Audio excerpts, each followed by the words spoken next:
নমস্কাৰ, মই দীপাংকৰ আৰু আজি আপোনালোকৰ বাবে এটা নতুন কবিতা লৈ আহিছোঁ, যিটো লিখি পঠিয়াইছে মাধৱী ফুকন।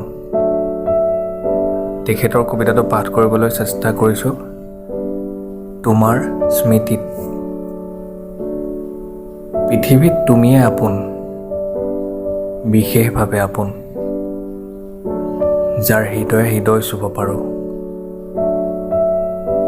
আনৰ আগত পাতিব নোৱাৰা গোপন কথাবোৰ পাতোঁ। সেই আপোনজনে যেতিয়া হেৰাই যায়, মনৰ কথাবোৰে বুকুখন গধুৰ কৰি তোলে। চকুৰ পানীবোৰ বাগৰি আহে, অজানিতে অকলশৰে। পৃথিৱীৰ সৌন্দৰ্যবোৰ মূল্যহীন হ'বলৈ ধৰে। সৌন্দৰ্যৰ বতৰা দিমেই বাকাক, হঠাতে তুমি নোহোৱা হ'লা। দৈনন্দিন কৰ্মব্যস্ত জীৱনৰ ভাল লগা বেয়া লগা টোপোলা লৈ আহিছিলোঁ তোমাৰ বাবে।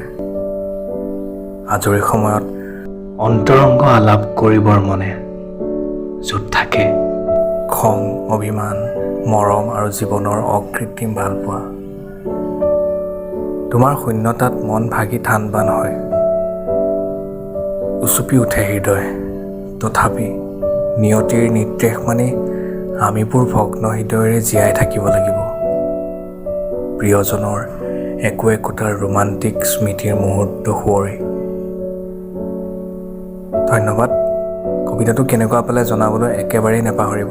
আৰু আপোনালোকেও যদিহে আপোনালোকৰ অনুভৱ, কবিতা অথবা আপোনজনলৈ লিখা নীলাখামৰ চিঠিখন মোলৈ পঠিয়াব বিচাৰে, যি মই পাঠ কৰিবলৈ চেষ্টা কৰিম, আৰু তেনেহ'লে আপোনালোকে কমেণ্ট বক্সত অথবা মোৰ মেছেঞ্জাৰৰ যোগেদি পঠিয়াব পাৰিব।